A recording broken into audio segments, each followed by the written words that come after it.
మన ప్రాతకాల ప్రార్థన ప్రారంభించుకుందాం. ప్రియులరా, ప్రార్థన చేసుకుందాం.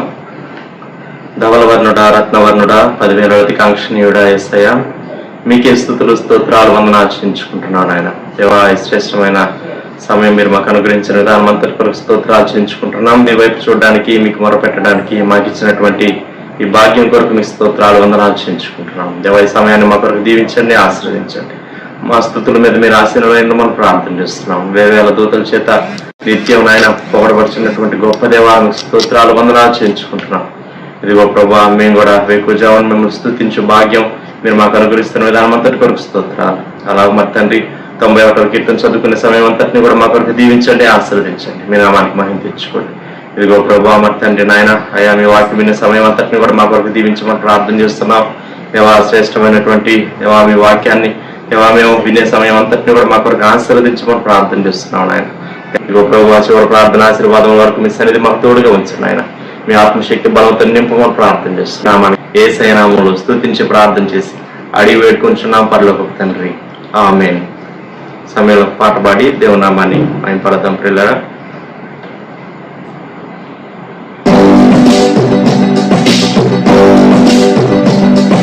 సుమధుర స్వరముల గానాలతో వేలాది దూతల గణములతో కొనియాడబడుచున్న నా యేసయ్యా, నీకేన ఆరాధన. సుమధుర స్వరముల గానాలతో వేలాది దూతల గణములతో కొనియాడబడుచున్న నా యేసయ్యా, నీకేన ఆరాధన. మహానందమే నాలో పరవశమే, నిన్ను స్తుతించిన ప్రతి క్షణం. మహానందమే నాలో పరవశమే, నిన్ను స్తుతించిన ప్రతి క్షణం. సుమధుర స్వరముల గానాలతో వేలాది దూతల గణములతో కొనియాడబడుచున్న నా యేసయ్యా, నీకేన ఆరాధన. ఎడారి త్రోవలో నడచినాం, ఎన్నుగని మార్గంలో నన్ను నడిపినాం. నా ముందు నడచిన జయ వీరుడా, నా విజయ సంకేతమా. ఎడారి త్రోవలో నడచినాం, ఎన్నుగని మార్గంలో నన్ను నడిపినాం. నా ముందు నడచిన జయ వీరుడా, నా విజయ సంకేతమా. నీవే నీవే నా ఆనందము, నీవే నీవే నా ఆరాధము. నీవే నీవే నా ఆనందము, నీవే నా ఆనందము. సుమధుర స్వరముల గానాలతో వేలాది దూతల గణములతో కొనియాడబడుచున్న నా యేసయ్యా, నీకేన ఆరాధన. ప్రకారంగా 91వ కీర్తన చదువుకుందాం. ప్రియులారా, మహోన్నతుని చాటున నివసించువాడే సర్వశక్తి నీడను విశ్రమించువాడు. ఆయనే నాకు ఆశ్రయము, నా కోట, నేను నమ్ముకున్న నా దేవుడని నేను యెహోవాని గురించి చెప్పుచున్నాను. వేటకాని ఊరిలో నుండి ఆయన నిన్ను విడిపించును, నాశనకరమైన తెగులు రాకుండా నిన్ను రక్షించును. ఆయన తన రెక్కలతో నిన్ను కప్పును, ఆయన రెక్కల క్రింద నీకు ఆశ్రయం కలుగును. ఆయన సత్యము కేడమును డాలునై ఉన్నది. రాత్రి వేళ కలుగు భయమునకైనను, పగటి వేళ ఎగురు బాణమునకైనను, చీకటిలో సంచరించే తెగులునకైనను, మధ్యాహ్నం ముందు పాడు చేయు రోగమునకైనను నీవు భయపడుకుందువు. నీ పక్కన 1000 మంది పడినను, నీ కుడి పక్కన 10,000 మంది కూలినను అపాయం నీ వద్దకు రాదు. నీవు కన్నులారా చూచుచుండగా భక్తిహీనులకు ప్రతిఫలం కలుగును. యెహోవా, నీవే నా ఆశ్రయము అని నీవు మహోన్నతుడైన దేవుని నీకు నివాసస్థలంగా చేసుకుని ఉన్నావు. నీకు అపాయమేమీ రాదు, ఏ తెగులును నీ గుడారము సమీపించదు. నీ మార్గములన్నిటిలో నిన్ను కాపాడుటకు ఆయన నిన్ను గూర్చి తన దూతలకు ఆజ్ఞాపించును. నీ పాదములకు రాయి తగలకుండా వారు నిన్ను తమ చేతుల మీద ఎత్తిపట్టుకుందరు. నీవు సింహములను నాగుపాములను త్రొక్కెదవు, కొదమ సింహములను భుజంగములను అనగద్రొక్కెదవు. అతడు నన్ను ప్రేమించుచున్నాడు గనుక నేను అతన్ని తప్పించెదను. అతడు నా నామం ఎరిగిన వాడు గనుక నేను అతన్ని గణపరచెదను. అతడు నాకు మొరపెట్టగా నేను అతనికి ఉత్తరం ఇచ్చేదను. శ్రమలో నేను అతనికి తోడై ఉండేదను. అతన్ని విడిపించి అతన్ని గొప్ప చేసేదను. దీర్ఘాయువు చేత అతనిని తృప్తిపరచెదను. నా రక్షణ అతనికి చూపించెదను. ఆమేన్. ఇర్మియా గ్రంథం 29వ అధ్యాయం 11వ వచనం నుండి కొన్ని వచనాలు చదువుతాను. నేను మిమ్మల్ని గురించి ఉద్దేశించిన సంగతులను నేను ఎరుగుదును. రాబో కాలమందు మీకు నిరీక్షణ కలుగునట్లుగా అవి సమాధానకరమైన ఉద్దేశములే గాని హానికరమైనవి కావు. ఇదే యెహోవా వాక్కు. ప్రార్థన. ప్రేమగల తండ్రి, పవిత్రుడైన ప్రభువా, మీకు స్తోత్రములు, స్తుతులు, వందనములు, నమస్కారములు. ఈ ధ్యాన సమయం మా కొరకు దీవించండి. మీ మాటలు మేము అందుకోవటానికి, వాటిని సంతృప్తిగా ధ్యానించడానికి కృప దయచేయండి. మీ సమృద్ధి ఆత్మ తోడ్పాటు మాకు అనుగ్రహించి బలపరచండి. యేసుక్రీస్తు ప్రభువారి శ్రేష్టమైన నామములో ప్రార్థిస్తూ ఉన్నాము తండ్రి. ఆమేన్. ప్రియమైన వారులారా, ఈ ఇర్మియా గ్రంథ వాగ్దానం 29వ అధ్యాయం 11వ వచనం. ఈ సందర్భంలో ఈ వాక్యం చెప్పబడింది లేక ఈ ప్రవచనం చెప్పబడింది అనేది మనం జ్ఞాపకం చేసుకోవటం మంచిది. ఇది ఒక లెటర్ లో నుండి తీయబడినటువంటి భాగం అని చెప్పాలి. ఇర్మియా గ్రంథం 29వ అధ్యాయం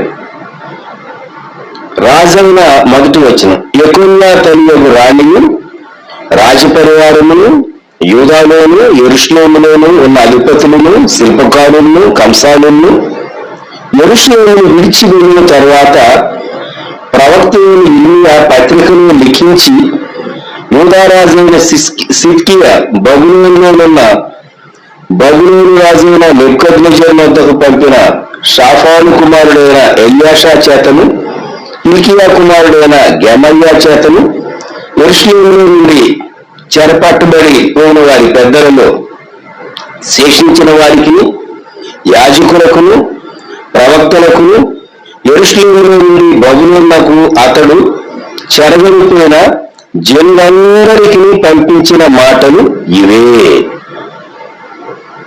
సో ఈ వాగ్దానము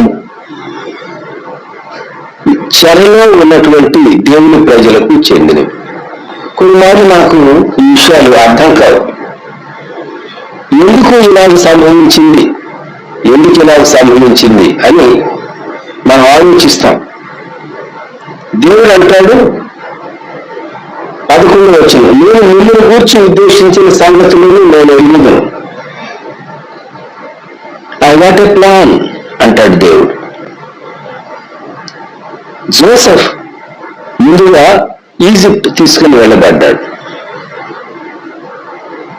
ఈజిప్ట్ తీసుకుని వెళ్ళబడినటువంటి జోసెఫ్ ఈజిప్ట్ మంచి స్థానానికి అనేక సంవత్సరాల తర్వాత హెచ్చింపబడినప్పుడు జేకబ్ లేక ఇశ్రాయేలు మరి తన కుమారుల కుటుంబాలతో తాను ఐగుప్తుకు వెళ్ళాడు. వారు అక్కడ ఉండవలసి వచ్చింది.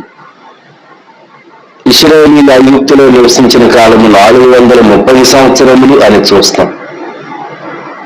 దేవునికి ఒక ప్రణాళిక ఉన్నది. ప్రభువా నీవే నమ్మకమైన సామర్థ్యుడు అనే పాటలో ఉంచి ఉన్నావు మాదిరిగా వారి నీ ఆలోచన గొప్పది, ప్రభువా నీవే నమ్మకమైన సామర్థ్యుడు అని మనం పాడుతూ ఉంటాం. దేవునికి ఒక ప్రణాళిక ఉన్నది. ఇశ్రాయేలీయులను ఐగుప్తుకు తీసుకుని వెళ్ళటం. అలాగే ఇక్కడ ఇశ్రాయేలీయులు వీరు చెరలోనికి వెళుతూ ఉన్నారు. దేవునికి ఒక ప్రణాళిక ఉన్నదా చెరలో సహా? ఎస్. చేసుకోగలిగేటటువంటి మాట. దేవుడు అంటాడు, రాబో కాలమందు మీకు నిరీక్షణ కలిగినట్లుగా అవి సమాధానకరమైన ఉద్దేశములే గాని హానికరమైనవి కావు. 11వ వచనం ప్రారంభంలో నేను మిమ్మల్ని గురించి ఉద్దేశించిన సంగతులను నేను ఎరుగును. I know the plans, I know the thoughts that I have got for you అంటాడు దేవుడు. I got a plan for you అంటాడు. మిమ్మల్ని గురించి నాకు ఒక సంకల్పం ఉన్నది, నాకు ఒక ఉద్దేశం ఉన్నది, నాకు ఒక ప్రణాళిక ఉన్నది. ఇదేంటి ప్రభువా, మీకు ఒక ప్రణాళిక ఉంటే మమ్మల్ని ఎందుకు చెరలోనికి వెళ్ళనిచ్చావు? చెరలోనికి వెళ్ళటం అనేది వీరి యొక్క అవిధేయతను బట్టి సంభవించింది. ముందుగా ఇశ్రాయేలు రాజ్యము చెరలోనికి వెళ్ళింది, తర్వాత యూదా రాజ్యము చెరలోనికి వెళ్ళింది. అయితే 70 years మనకు అనిపిస్తుంది is not it two long. దేవుని లెక్కలు, దేవుని క్యాలిక్యులేషన్స్ ఉన్నాయి. ఇంకెప్పుడైనా ఎందుకు 70 అనేది మాట్లాడుకుందాం. మనం ఒక విధంగా మనము చెరలో ఉన్నట్టుగా ఉన్నది, ఎగ్జైల్ లాగానే ఉన్నది, బంధకాల లాగానే ఉన్నది, మన స్వాతంత్ర్యం కట్టేలు చేయబడింది అన్నట్టు ఉన్నది. అయితే దేవుడు అంటాడు, నేను మిమ్మల్ని గురించి ఉద్దేశించిన సంగతులను నేను ఎరుగుతాను. ఇక్కడ ఈ లెటరు చెరగొడిపోబడినటువంటి వారికి యెరూషలేము నుండి వారికి పంపిస్తూ 4వ వచనంలో ఇర్మీయా గ్రంథం 29:4 ఇశ్రాయేలు దేవుడును సైన్యములకు అధిపతి యెహోవా తన ప్రేరణ చేత బబులోనులకు చెర తీసుకుని పోబడిన వారికి అందరికీ ఇలాగ ఆజ్ఞ ఇచ్చుచున్నాడు. మీరు బబులోనులో ఉన్నారు, నా ఉద్దేశ ప్రకారమే మిమ్మల్ని బబులోను వెళ్ళనిచ్చాను, లేక మిమ్మల్ని బబులోను పంపించాను. ఏమంటాడు అక్కడ 5వ వచనం నుండి, ఇల్లు కట్టించుకొని వాటిలో నివసించుడు, తోటలు నాటి వాటి ఫలములను అనుభవించుడు, పెళ్లిళ్ళు చేసుకొని కుమారులను కుమార్తెలను కలిగి అక్కడ ఏమీ మీకు తక్కువ లేకుండా అభివృద్ధి పొందటకై వారు కుమారులను కుమార్తెలను కొనినట్లు మీ కుమారులకు పెళ్లిళ్ళు చేడి, మీ కుమార్తెలకు పురుషులను సంపాదించు. దేవుడు చెప్పినటువంటి మాటలు నాకు ఎలాగ అనిపిస్తాయి అంటే, ఇంటిని నిర్మాణం చేసుకోండి, గృహప్రతిష్ఠ చేయండి, అలాగే వివాహాలు జరిగించుకోనండి, శుభకార్యాలు జరిగించుకోనండి అని దేవుడు సెలవిచ్చినట్టుగా నాకు అనిపిస్తుంది. ఎస్, దేవుడు ఏం చెప్తూ ఉన్నాడంటే, మీరు ఈ వాతావరణానికి మీరు ఏ పరిస్థితుల్లో ఉన్నారో ఆ వాతావరణంలోనికి ఇమిడి ఆ నిబంధనలన్నీ పాటిస్తూ అదే సమయంలో మీరు దేవుని ప్రజలుగా జీవిస్తూ మీరు వృద్ధి పొందండి. 29:7 నేను మిమ్మల్ని చెరగొడిపోయిన పట్టణం యొక్క క్షేమము కోరి దాని కొరకు యెహోవాను ప్రార్థన చేయండి, దాని క్షేమము మీ క్షేమములకు కారణమగును. మనం నివసించే పట్టణం దేవుడు కాపాడినప్పుడు ఆటోమేటిక్ గా ఆ కాపుదల మనకు కూడా వర్తిస్తుంది. అలాగే ఈ దినాల్లో దేవా మీ భద్రత మాకు దయచేయి. ఆ దినాల్లో 20 దినాల్లో అబద్ధం చెప్పేటటువంటి, అబద్ధ ప్రవచనం చెప్పేటటువంటి వారు ఉన్నారు. అందుకే వారి గురించి దేవుడు ఏం చెప్పించాడంటే ఆ ఉత్తరంలో లెటర్లో 8వ వచనం, ఇశ్రాయేలు దేవుడును సైన్యములకు అధిపతి యెహోవా ఇలాగ సెలవిచ్చుచున్నాడు, మీరు అక్షరున్న ప్రవక్తల చేతనైనను మంత్రజ్ఞుల చేతనైనను మీరు మోసపోకుడి, మీలో కలలు కనువారి మాటలు వినకుడి, వారు నా నామమును బట్టి అబద్ధ ప్రవచనములను మీతో చెప్పుదురు, నేను వారిని పంపలేదు, ఇదే యెహోవా వాక్కు. దేవుడు కొన్ని మాటలు చెప్పకపోయినా మన సొంత ప్రేరణతో కొన్ని విషయాలు మనం చెప్తాం, అవి ఏమో ఫెయిల్ అవుతూ ఉంటాయి.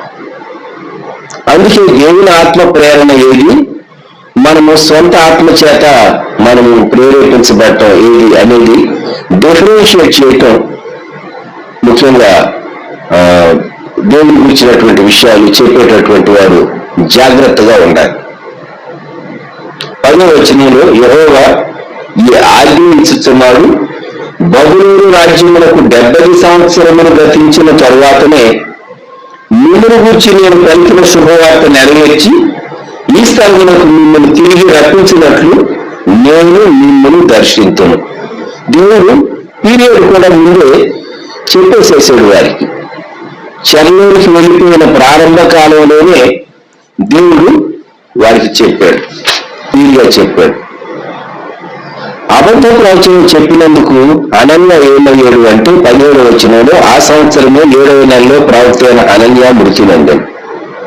ఆ పైన 16లో అంటాడు, భూమి మీద నుండి నేను నిన్ను కొట్టివేస్తున్నాను, యెహోవాను తిరుగుబాటు చేయుటకై నీవు జనులను ప్రేరేపించితే కనుక ఈ సంవత్సరం నీవు మరణమవుదు అని చెప్పాను. అబద్ధ ప్రవక్త అనన్యతో చెప్పినటువంటి మాట. మనము ఫాల్స్ హోప్ క్రియేట్ చేయకూడదు. దేవుడు ఏది చెప్పాడో దానిని మనం చెప్పవలసినటువంటి వారంగా ఉన్నాం. కొన్నిమార్లు దేవుడు చెప్పినటువంటి మాటలు అంత ప్రియంగా మనకు అనిపించకపోవచ్చు, కానీ అది దేవుడు ఉద్దేశించిన సంగతులు అయినప్పుడు దాన్ని వినదన్నట్లుగా మనము చెప్పవలసినటువంటి వారంగా ఉంటూ ఉన్నాం.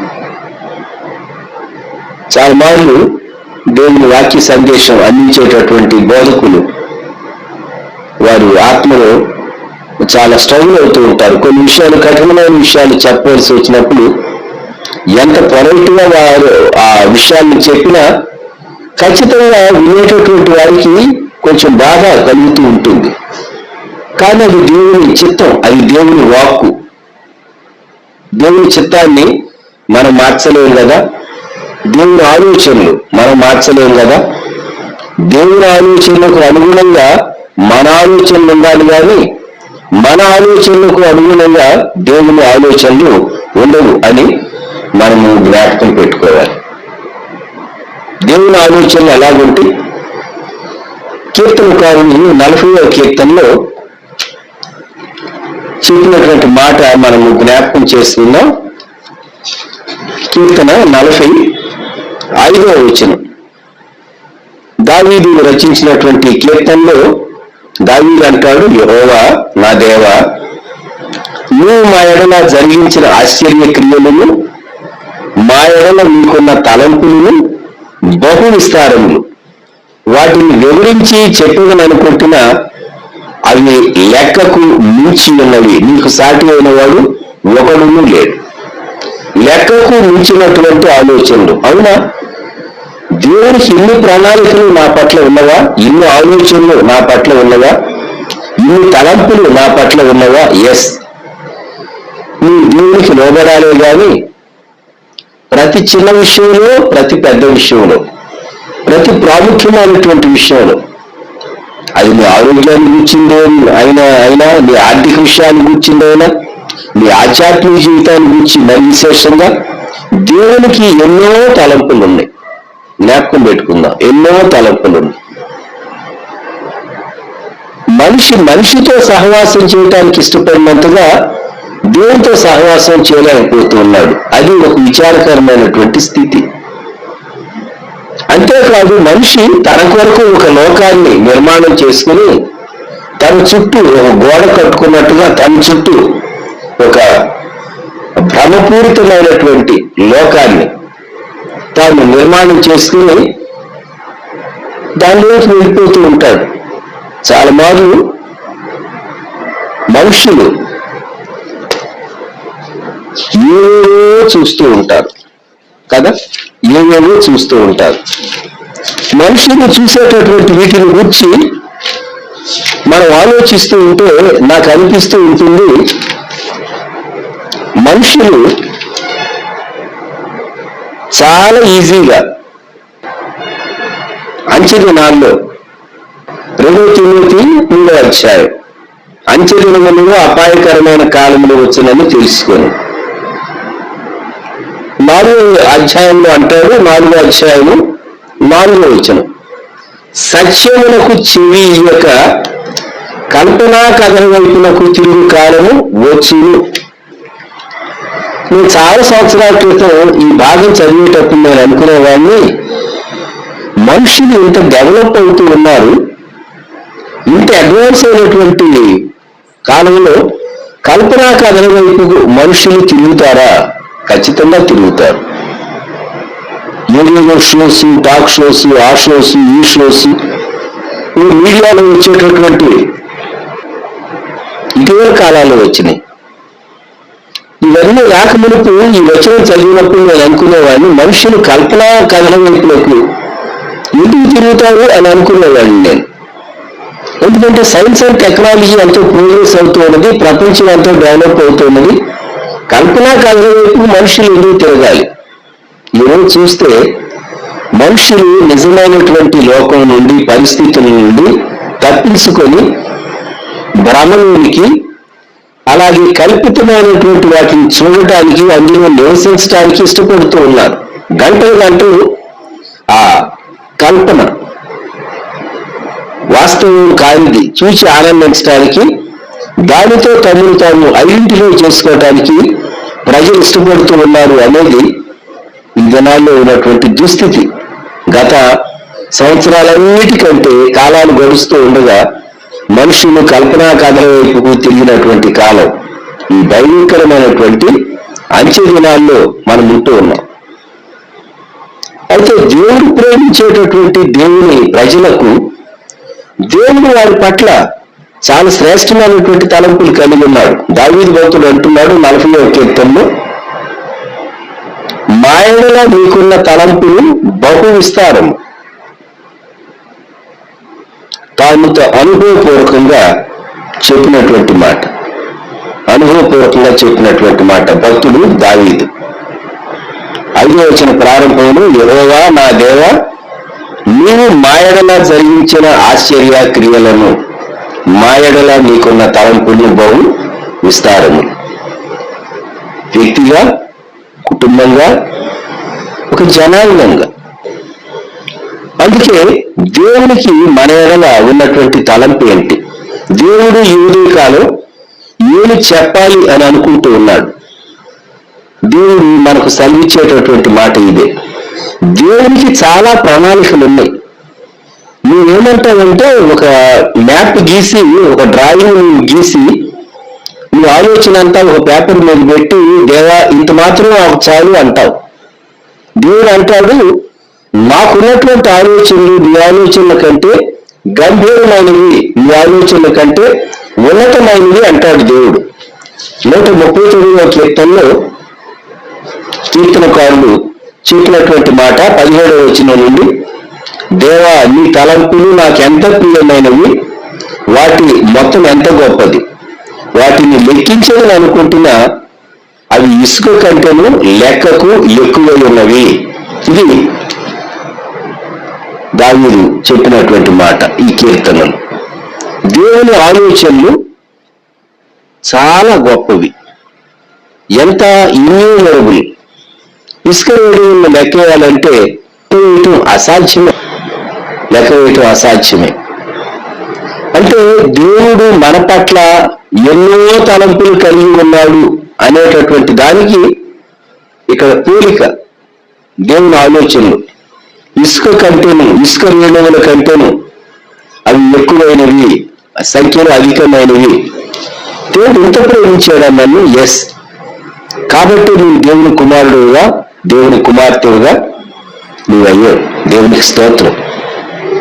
ఎన్నడైనా తలంచారా? ఈ రోజుల్లో లైవ్ చాట్ లో ఏకీవించేవారు, కానీ లైవ్ చాట్ లో ఏకీవించకపోయినా సరే ఆ తర్వాత వినేటటువంటి వారు, కానీ లైవ్ చాట్ లో తమ పేరు ఉంచకపోయినా సరే మనతో ఏకీవించేవారు. అలాగే టీవీకి కనెక్ట్ చేసుకుని వినేవారు, సౌండ్ బాక్స్ కనెక్ట్ చేసుకుని వినేటటువంటి వారు దేవుని వాక్యాన్ని మనతో వింటూ మనతో కూడా కలిసి ప్రాతకాలములో తమ మనసులను బలపరుచుకుంటూ ఉన్నారు, తమ ఆత్మలను బలపరుచుకుంటూ ఉన్నారు. ఇప్పుడు మార్లు దేవుడు ప్రాతకాలంలోనే మన కొరకు ఈ ఉదయకాలం దేవుడు మాట్లాడేటటువంటి సందేశం ఇది అని మనకు జ్ఞాపకం చేసినప్పుడు మనకు కలిగేటటువంటి భయాలు తొలగిపోతాయి. మనం కొంచెంగా ఉన్నటువంటి మన ఆలోచన మనం ఎక్స్టెండ్ చేసుకోవాల్సి వస్తుంది. దేవుడు అంటాడు, నా కుమారుడా, నా కుమార్తె, నిన్ను గురించి నాకు ఎన్నో తలంపులు ఉన్నాయి, విశాలమైనటువంటి తలంపులు ఉన్నాయి. దావీదు అన్నాడు, అవి లెక్కకు మించిన ఇసుక నిలవలు, వాటి మొత్తం చాలా గొప్పది, చాలా గొప్పది. కనుక దేవుడు మన పట్ల శ్రేష్టమైనటువంటి ఉద్దేశం కలిగినటువంటి వాడు. 40వ కీర్తనలో విస్తారమైనటువంటి తలంపులు అన్నాడు. దేవుడు మనల్ని గురించి అంత ఎక్కువ ఆలోచిస్తూ ఉన్నాడా? ఖచ్చితంగా, డెఫినెట్లీ. అయితే దేవుని ఆలోచనలు గంభీరమైనవి, దేవుని ఆలోచనలు ఉన్నతమైనవి. కొన్నిసార్లు మనం ప్రార్థన చేస్తాం, దేవా అలా విషయం నెరవేర్పు దయచేయని. దేవుడు మౌనంగా ఉన్నట్టు ఉంటుంది. సమూయేలు మొదటి గ్రంథంలోనికి వద్దాం. సమూయేలు మొదటి గ్రంథంలో అన్న మనకు కనబడుతూ ఉన్నది. సమూయేలు మొదటి గ్రంథం 1వ అధ్యాయం 10వ వచనం. దుఃఖాక్రాంతురాలై వచ్చి యెహోవా సన్నిధిని ప్రార్థన చేయించు బహుగా ఏడ్చుచు. ఆ పైన సమూయేలు మొదటి గ్రంథం 1వ అధ్యాయం 3వ వచనం. మొక్కుటకు బలి అర్పించుటకు ఏటేట అనే మాట చూస్తాం. ఎవరు? ఎల్కానా అన్నాతో పెనిన్నాతో వెళ్ళేవాడు. ఆమె చాలా దేవుని సన్నిధిలో మొక్కుతూ వచ్చింది. ఏమని? దేవా నాకు సంతానం దయచేయి, నాకు గర్భఫలం దయచేయి అని ప్రార్థన చేస్తూ వచ్చింది. 3వ వచనంలో హన్నా యెహోవా మందిరమునకు పోవునప్పుడల్లా అది ఆమెకు కోపం పుట్టించింది కనుక ఆమె భోజనం చేయక ఏడ్చి వచ్చిన. కోపం ఎందుకు వచ్చేదంటే పిల్లల ఆమెను విసిగించేది, కోపం వచ్చేటట్లు చేసేది. అందువల్ల ఆమె ఏడ్చుతూ వచ్చేది. ఇక్కడ బహు దుఃఖాక్రాంతురాలై 10వ వచనం. పీరియాడికల్ గా దేవుని సన్నిధికి వెళుతూ ఏడుస్తూ ఉన్నది. ఎప్పటి వరకు? ఈమె హృదయంలో నుండి ఒక డెడికేటరీ ప్రేయర్ వచ్చే వరకు. ఏమని ఆ ప్రార్థన? 11వ వచనం, 1 సమూయేలు 1:11. సైన్యములకు అధిపతి యెహోవా, నీ సేవకురాలైన నాకు కలిగి ఉన్న శ్రమను చూచి నీ సేవకురాలైన నన్ను మరొక జ్ఞాపకం చేసుకుని నీ సేవకురాలైన నాకు మగ పిల్లలను దయచేసిన ఎడల వాడి తల మీదికి క్షౌరపు కత్తి అన్నిటికి రానిక వాడు బ్రతుకుతున్నన్నిటిని నేను వాడిని యెహోవా నీకు అప్పగించమని మొక్కుబడి చేసుకొనెను. సో నాజర్ చేసింది, డెడికేషన్. పుట్టక మునిపే దేవుడు ఇందుకొరకే కనిపెట్టాడు. దేవుడికి చాలా శ్రేష్టమైనటువంటి ఆలోచనలు, శ్రేష్టమైనటువంటి తలంపులు ఉన్నాయి. అయితే మనము దేవుని చిత్తం కనుగొని దేవుని చిత్తాన్ని సమీపించాలని దేవుడు ఎక్స్పెక్ట్ చేస్తూ ఉన్నాడు. మనం మన ఉద్దేశాన్ని దేవుని సన్నిధిలో కుమ్మరిస్తాం కానీ, దేవా ఈ అంశం ఇంకా నెరవేరలేదు అంటే నీ ఉద్దేశం ఏంటి? నా ప్రార్థన నేను మార్చుకోవాలా? నాలో ఏ మార్పు రావాలి? నా ప్రార్థనలో ఏ మార్పు రావాలి? నువ్వు ఏమి ఎక్స్పెక్ట్ చేస్తున్నావు అని మనం దేవుని వైపు చూడాలి. లూకా రాసినటువంటి సువార్తలో యాజకుడైనటువంటి జకర్యాను గూర్చినటువంటి భాగం 1వ అధ్యాయం మనం జ్ఞాపకం చేసుకుంటే, జకర్యాను గూర్చి ఎలిజబెత్ను గూర్చి ఈ మాటలు రాయబడింది. 5వ వచనం నుంచి చదువుతాను. లూకా సువార్త 1వ అధ్యాయం. యువరాజు అయిన హేరోదు దినములలో అబీయా తరగతిలో ఉన్న జకర్యా అను ఒక యాజకుడు ఉండెను. అతని భార్య అహరోను కుమార్తెల్లో ఒకతే, ఆమె పేరు ఎలిజబెత్. ఇద్దరు ప్రభు యొక్క సకలమైన ఆజ్ఞలు చొప్పునను న్యాయవిధుల చొప్పును నిరపరాధులుగా నడుచుకోవచ్చు దేవుని దృష్టికి నీతిమంతులై ఉండేది. ఎలిజబెత్ గొడ్రాలైనందున వారికి పిల్లలు లేకపోయి మరియు వారిద్దరూ బహుకాలం గడిచిన వృద్ధులైరు. చుట్టుపక్కల వారు ఏమనుకుని ఉంటారు? వీళ్ళు చాలా భక్తి పేర్లే, కానీ దేవుడు వీరికి సంతానం ఇవ్వలేదు. వీరు చాలా భక్తి పేర్లే, కానీ దేవుడు వీరికి సంతానం ఇవ్వలేదు.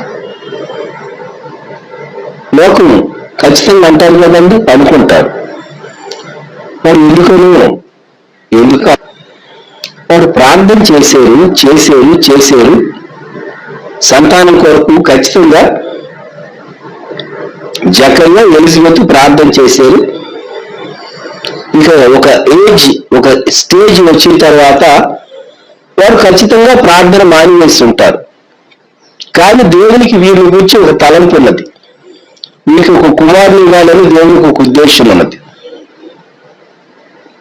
దేవుడు తన సమయంలో తన దూతను పంపించి ఆలయంలో ధూపం వేసేటటువంటి జకర్యాతో దేవుడు మాట్లాడాడు. ఈయన ఇంట్లో ఉండగా, భార్యాభర్తలు ఇద్దరు ఉండగా ఎందుకు దేవుడు మాట్లాడి ఉండకూడదు? దేవునికి ఒక ప్రణాళిక ఉంటుంది మనల్ని గూర్చి. మనతో ఏ సమయంలో మాట్లాడాలి, ఏం మాట్లాడాలి, ఆయన తలంపు. ఆ 10వ వచనంలో ధూప సమయమందు ప్రజల సమూహం అంతా వెలుపల ప్రార్థన చేయించుండగా ప్రభు దూత ధూప వేదిక కుడివైపున నిలిచి అతనికి కనబడగా, ఆల్టర్ ఆఫ్ ఇన్సెన్స్ ధూప వేదిక దగ్గర ఏంజిల్ కనిపించి జకర్యాతో మాట్లాడినటువంటి అద్భుతమైనటువంటి సంఘటన. ఎందుకు దేవుడు వెయిట్ చేశాడు? దేవుడు శరీరధారిగా రావటానికి ముందుగా ఒక వ్యక్తి, ఆయన మార్గం సరళం చేయటానికి ఒకరు పుట్టాలి. 6 నెలల ముందు యేసుక్రీస్తు ప్రభు జన్మించడానికి 6 నెలల ముందు ఒకరు జన్మించాలి. ఆ యునిక్ ప్రివిలేజ్, ఆపర్చునిటీ జకర్యా ఎలిజబెత్ దంపతులకు దేవుడు ఇవ్వాలి అని ఉద్దేశించాడు. మరి దేవుడు ముందే చెప్పుంటే బాగుండేది కదా, నేను ఇప్పుడు ఇవ్వను, మీరు వృద్ధులైపోయిన తర్వాత ఇస్తాను, అప్పటి వరకు వెయిట్ చేయండి అని దేవుడు ఎందుకు చెప్పలేదు అంతే. వారు దేవుని చిత్రంలోనే ఉన్నారు. వారు ఆధ్యాత్మిక జీవితంలో పడిపోలేదు, సేవ మానివేయలేదు. జకర్యా తన యాజక క్రమం చొప్పున ధూపం వేసేటటువంటి సమయంలో దేవుడు అప్పుడు సందేశం దూత ద్వారా పంపించి అంటాడు. 13వ వచనం, జకర్యా భయపడకము, నీ ప్రార్థన వినబడినది, నీ భార్య ఎలిజబెత్ నీ కుమారుని కన్ను, అతనికి యోహాను అని పేరు పెట్టుదు. మనం అంటాం, దేవా ఇప్పుడా ఇచ్చేది, ఇంతకాలం తర్వాత, ఇన్ని సంవత్సరాల తర్వాత నేను ఆ విషయాన్ని విడిచిపెట్టేసేసాను దేవా, ఇక అది జరగటం అసంభవం కనుక. ఎందుకంటే బహుకాలము గడిచినటువంటి వారు, ఏజ్, క్వశ్చన్ ఆఫ్ ఏజ్. బాప్తిసం ఇచ్చే యోహాను వీరికి జన్మించిన తర్వాత ఆ హేరోదియ కుమార్తె యోహాను తల నాకు కావాలని కోరినప్పుడు, బిహేడెడ్ చేయబడినప్పుడు బహుశా జకర్యా ఎలిజబెత్తులు సజీవులుగా ఉండరు. వారికి జన్మించినటువంటి ఈ కుమారుడు జాన్ ద బ్యాప్టిస్ట్ ఆ దినాల్లో సమాజానికి చాలా దూరంగా ఎసీనులు అనేవారు ఉండేవారు. వారు చాలా సెక్యూర్డ్ గా ఉండి దేవుని కొరకు తమను తాము అప్పగించుకొని వారు చాలా విచిత్రమైనటువంటి జీవితం జీవించేటటువంటి వారు. అందుకే తన ఆహార పదార్థం, తను తినేటటువంటిది, తన వస్త్రధారణ అవి చాలా భిన్నంగా ఉండేవి అని మనము దేవుని గ్రంథంలో తర్వాత చదువుతాం. జాన్ ద బ్యాప్టిస్ట్ ని గూర్చి, తన యొక్క పరిచర్యను గూర్చి, తను పెట్టవలసినటువంటి పేరు కూడా దేవుడు ముందే చెప్పించాడు. బట్ అట్ వాట్ టైం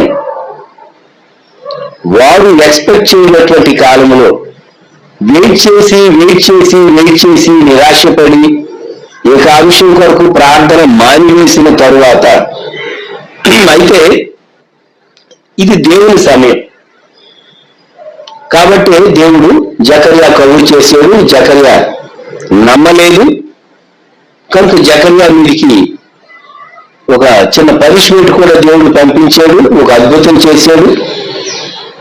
చిట్టి చివరకు దేవుడు ఉద్దేశించినటువంటి కుమారుని అనుగ్రహించాడు. ఆ కుమారుని పని లోకాసు వార్త 1:17. మరియు అతడు తండ్రుల హృదయములను పిల్లల తట్టునకును అవిధేయులను నీతిమంతుల జ్ఞానం అనుసరించుటకును త్రిప్పి ప్రభువు కొరకు ఆయత్తపడి ఉన్న ప్రజలను స్థిరపరచుటకై ఏలియా యొక్క ఆత్మయు శక్తియు గలవాడై ఆయనకు ముందుగా వెళ్ళిన గనుక నీకు సంతోషమును మహా ఆనందమును కలుగును. అతడు పుట్టినందున అనేకులు సంతోషించుతారు. గమనించండి, దేవునికి ఒక చక్కని ప్లాన్ ఉన్నది, దేవునికి ఒక ప్రణాళిక ఉన్నది. ఒకటి జ్ఞాపకం ఉంచుకోవాలి, ప్రభువైన యేసుక్రీస్తుని మృతుల్లో నుండి లేపిన గొప్ప దేవుడు, శక్తి గల దేవుడు, జీవాధిపతి అయినటువంటి దేవుడు నిన్ను నీ జీవితంలో నువ్వు ఎంత నిరాశలోనికి వెళ్ళినా, ఎంత కృంగుదల్లోనికి వెళ్ళినా నిన్ను తిరిగి లేపడానికి ఆయన సమర్థుడు. ఆ ఇర్మియా గ్రంథం 29వ అధ్యాయం.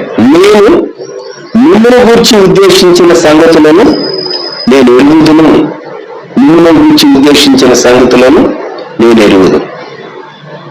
రాబో కాలమందు మీకు నిరీక్షణ కలిగినట్లుగా అవి సమాధానకరమైన ఉద్దేశములే గాని హానికరమైనవి కావు.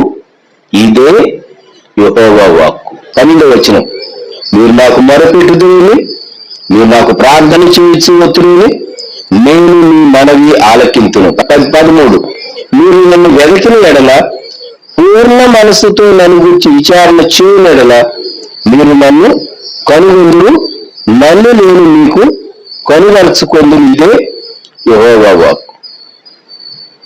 దేవుడు తన ప్రజలను ఆ క్రింది వచనంలో రెస్టోర్ చేస్తానంటాడు. 14వ వచనం, నేను మిమ్మల్ని చెరలో నుండి రప్పించదను, నేను మిమ్మల్ని చెరపట్టి ఏ జనులలోనికి, ఏ స్థలములలోనికి మిమ్మల్ని తోలివేస్తున్నా ఆ జనులందరిలో నుండి, ఆ స్థలములన్నిటిలో నుండి మిమ్మల్ని సమకూర్చి రప్పించదను. ఇదే యెహోవా వాక్కు. కనుక దేవుడు మన పక్షంగా గొప్ప కార్యం చేస్తానంటూ ఉన్నాడు. ప్రార్థన చేసుకుందాం. ప్రేమగల మా తండ్రి, పరిశుద్ధ ప్రభువా, గొప్ప దేవా, మా రక్షక, మీకు వందనములు వందనములు వందనములు. మిమ్మల్ని గూర్చి నేను ఉద్దేశం కలిగి ఉన్నాను, మిమ్మల్ని గూర్చినటువంటి నా తలంపులు నేను ఎరుగుదురు అని మీరు చెప్తూ ఉన్నారు. దేవా, మీ స్వరం మేము వినడానికి సహాయం దయచేయండి. హానికరమైనటువంటి ఉద్దేశం లేవని, సమాధానకరమైనటువంటి ఉద్దేశాన్ని మా పక్షంగా మీరు కలిగి ఉన్నారని మీకు చెప్పినటువంటి మాట కొరకు స్తోత్రాలు. ఈ దినం మీ సందేశం మా హృదయంలో భద్రం చేయండి. మమ్మలను, మా కుటుంబాలను, మా పరిస్థితులను మీకు అప్పగించుకుంటూ మీకు వందనములు స్తోత్రములు చెల్లిస్తూ యేసుక్రీస్తు ప్రభువారి శ్రేష్టమైన నామంలో ప్రార్థించి స్తుతించి వేడుచూ ఉన్నాము తండ్రి. ఆమేన్. మన ప్రభువైన యేసుక్రీస్తు వారి కృప, తండ్రి అయిన దేవుని ప్రేమ, పరిశుద్ధాత్మని అన్యోన్య సహవాసం సదాకాలం సంగమునకు తోడై ఉండును గాక. ఆమేన్.